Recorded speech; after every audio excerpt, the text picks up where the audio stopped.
Lone Star Grillz El Fuego trio is fired up, and we're putting it to work building a rich, smoky buffalo chicken dip. Simple ingredients, bold flavor, and that signature Lone Star Grillz smoke.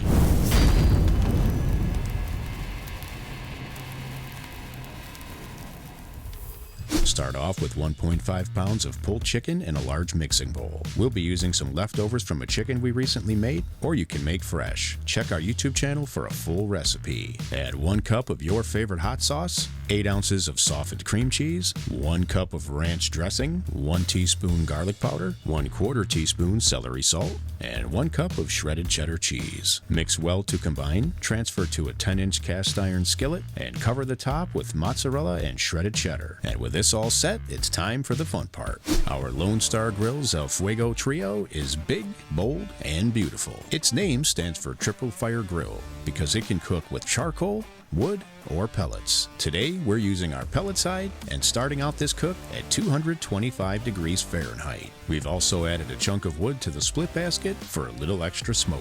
Once fully preheated, get the dip on, close the lid, and let it go for about 1 hour. This will give it plenty of time to absorb some delicious and beautiful smoke flavor. 1 hour later, we'll increase our cook temperatures to 275 degrees Fahrenheit, gently tent this with foil, and give it about another 30 minutes to get some serious melt action. Then you can remove it, let it cool for just a few minutes, serve it up, and enjoy. Give this one a try because we know you're going to love it. Always remember that if you've got questions on any of our products at any time, just give us a call or check out our links below.